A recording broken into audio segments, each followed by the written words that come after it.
बिस्मिल्लाहिर्रहमानिर्रहीम। छठी जमात के तालिब इल्मों के लिए मैं सोशल साइंस का एक टॉपिक लेकर आया हूँ। किताब का नाम है social and political life part 1। इसका पेज नंबर 28 है। हमने पिछली बार पढ़ा था व्हाट इज गवर्नमेंट। तो आज दूसरा टॉपिक है levels of government. Now that you know that the government is responsible for so many different things. कहता आप जानते हो कि गवर्नमेंट रिस्पॉन्सिबल होती है हर बहुत सारी चीज़ों के लिए। सारे निज़ाम की ज़िम्मेदार जो है गवर्नमेंट ही है। Can you think of these it manage to do all these. कहता आप सोच सकते हो किस तरह ये सब कुछ मैनेज कर सकती है government. The government works at different levels. Government की अब ये सब मैनेज करने के लिए इसके अलग लेवल हैं। At the local level, at the level of the state and at the level of national. तो 3 लेवल इसकी। स्टेट लेवल है, पहला लोकल लेवल, दूसरा स्टेट लेवल, तीसरा national level. Local level, state level और नेशनल लेवल। ठीक, मैं अभी आगे जाकर समझाऊंगा क्या है। The local level means in your village. Local level का मतलब है कि आपके जो इलाके में काम हो रहे हैं, आपके जो गांव में काम हो रहे हैं, मोहल्ले में काम हो रहे हैं। अच्छा, टाउन और लोकलिटी, टाउन या लोकलिटी में क्या काम हो रहा है उसका मतलब होगा local level. The state level would mean that which covers an entire state. State का मतलब हो गया कि सारे स्टेट में जो काम हो रहे हैं उसका देखने की जो है उसकी जिम्मेदारी वो होगी किस पे, वो होगी स्टेट लेवल।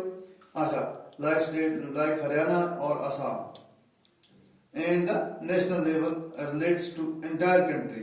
और नेशनल लेवल जो है वो मुल्कों के साथ जो राब्ते हैं, मुल्कों के साथ जो जवाबत है, उठना बैठना, कारोबार है, बाकी चीजें हैं, जो मामला हैं, वो हो गया नेशनल लेवल।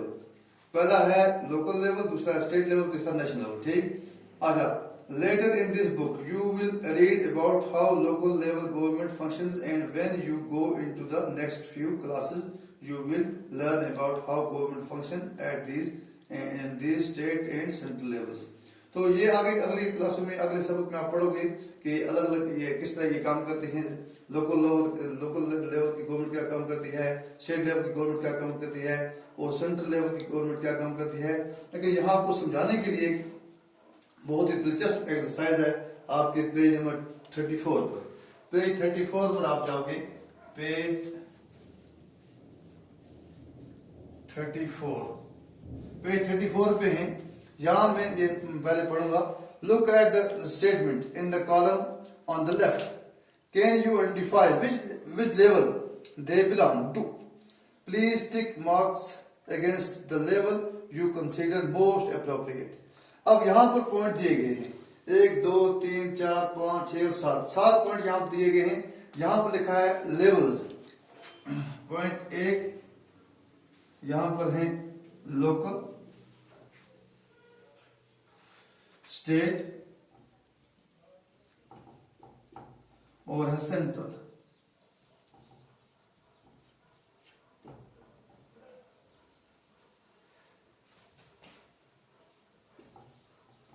अब कहता है यहां पर स्टेटमेंट दिया गया है, इसके सामने आपने भरना है कि ये जो है ये किस में अप्रोप्रिएट करेगी। मैंने आपको समझाया 3 लेवल गवर्नमेंट की, लोकल, स्टेट और सेंट्रल। ठीक, पहला है the decision of the government of India to maintain peaceful relation with Russia. कहता है गवर्नमेंट को डिसीजन लेना है कि पीसफुल रिलेशन रशिया के साथ कायम करने हैं। जहां तक मैंने आपको पहले इस बात का जिक्र किया था कि अब एक हिंदुस्तान एक मुल्क है, रशिया दूसरा मुल्क है, तो रशिया के साथ इसको ये करना, ये तो लोकल लेवल पे भी नहीं हो सकेगा, स्टेट लेवल पे भी नहीं हो सकेगा। तो इसमें हम टिक करेंगे सेंट्रल लेवल। ये सेंट्रल को ये डिसाइड करना है। पहले का ये अब मैं ये हिस्सा नहीं लिखूंगा, मैंने 34 लिखा। कभी जब भरोगे 34 पे उठाओगे, ये स्टेटमेंट आप खुद देखोगे, मैं यहाँ पर आंसर बना के दूंगा आपको। नंबर 2 दूसरा मैं पढ़ूंगा यहाँ पर the decision of the government of West Bengal on whether to have board exam in class 8 for all government schools. कहता है ये वेस्ट बंगाल गवर्नमेंट को डिसीजन लेना है कि 8वीं क्लास के बच्चों के लिए बोर्ड एग्जाम कंपलसरी करें ना करें। अब ये किसको है, इसको ये लोकल लेवल भी नहीं ले सकती है, सेंट्रल को के साथ क्या, ये वेस्ट बंगाल का जाती मसला है, तो इसको हम करेंगे टिक किसमें, स्टेट में। ये स्टेट का आजादी मसला है, ये स्टेट गवर्नमेंट करेगी, स्टेट लेवल पर करेगी ये गवर्नमेंट ये डिसीजन। मैं फिर पढ़ूंगा decision, the decision of the government of West Bengal on whether to have board exam in class 8 for all government schools. तो ये रियासत का निजी मसला है, ये रियासती लेवल का डिसीजन होगा, ये करेगा स्टेट खुद। ठीक। नंबर तीसरा पढ़ूंगा मैं।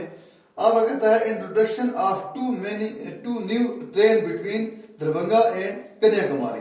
दरभंगा और कन्याकुमारी के दरमियान में दो रेलें चलानी है। किसके दरमियान? दरभंगा और कन्याकुमारी।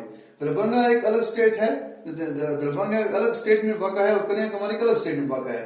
तो ये जो डिसीजन है, और रेलवे महकमा, यूं भी आपको पता होगा रेलवे महकमा जो है वो सेंट्रल गवर्नमेंट के तहत आता है। तो introduction of two new train between Darbhanga and Kanyakumari, तो ये जो है ये सेंट्रल गवर्नमेंट को डिसीजन लेना है। ये न एक रियासत का निजी मामला नहीं है, ये सेंट्रल गवर्नमेंट को डिसीजन लेना है कि इनके दरमियान रेल चलाने का। ये लोकल लेवल नहीं ले सकती है, स्टेट लेवल भी नहीं ले सकती है, सेंट्रल लेवल ले सकती है डिसीजन। उसके बाद हम आगे चलेंगे पॉइंट नंबर 4 पर। The decision to locate a common well in a particular area of the village. एक कॉमन वेल बनाना है, कॉमन वेल बनाना है एक गांव में। तो गांव में जो गांव बनाना है, आप समझ गए होंगे मेरी बात को। तो गांव में गांव बनाना है, उसको स्टेट को उसके साथ कुछ नहीं काम है, सेंट्रल को उसके साथ काम नहीं, उसको लोकल लेवल, तो सरपंच लेवल या जो बाकी जो लोकल लेवल है उसको ये काम है। ये होगा लोकल लेवल का। चौथे का जवाब है लोकल लेवल। ठीक है। आप पॉइंट नंबर 5 पर आएंगे। हम पॉइंट नंबर 5 कहता है decision to construct a big children park in Patna. Patna में एक चिल्ड्रन पार्क तामीर करनी है। तो पटना का जो ये है, ये रियासत का मसला है, इसको सेंटर के साथ कुछ नहीं है, ये रियासत खुद डिसीजन करेगी। ये पार्क बनाए या ना बनाए, ये स्टेट का निजी मामला है, ये स्टेट का डिसीजन होगा, ये स्टेट गवर्नमेंट कर सकती है। आगे चलेंगे हम पॉइंट नंबर 6 पर। पॉइंट नंबर 6 है the decision of the government of Haryana to provide free electricity for all farmers. Haryana government का डिसीजन है कि सारे जो फार्मर्स है उनको फ्री इलेक्ट्रिसिटी प्रोवाइड की जाए। सीधी सी बात है, यहाँ पर हरियाणा जो स्टेट का जिक्र ऑलरेडी हुआ है, तो ये स्टेट खुद करेगा, इसको सेंटर के साथ कोई वास्ता नहीं है, स्टेट का डिसीजन है। अब एक अहम 7वां और अहम पार्ट में इसका पार्ट है, कहता है introduction of a new 1000 rupee note. एक करेंसी का 1000 रुपए का नोट इन्होंने शुरू करना है। करेंसी में जो 1000 रुपए का नोट शुरू करना है, वो सरपंच के लेवल पर तो नहीं हो सकता है, वो स्टेट के लेवल पर भी नहीं, करेंसी सारे मुल्क की होती है, तो ये सेंट्रल डिसीजन होगा, ये होगा सेंट्रल डिसीजन। तो इस तरह आप समझ गए कि स्टेट गवर्नमेंट का जो लेवल है, लोकल लेवल पे क्या क्या काम है। लोकल लेवल पे आप मुख्तसर समझ लो कि गांव के लेवल का जो काम है, मोहल्ले के जो काम है वो लोकल लेवल का काम है, रियासतों के जो काम है वो स्टेट लेवल के हैं, और जो सारे मुल्क के साथ पर्टेन करता है जो काम, या दूसरे मुल्कों के साथ उसका कारोबार या बाकी उठना बैठना उसके साथ जो पर्टेन करता है, उसको हम कहेंगे central level of government. Local level of government, state level of government and centre, there are 3 levels of government. तो इस तरह ये 3 किस्म है गवर्नमेंट के जो स्मूथली रन अप करने के लिए बैठा हुआ वाले।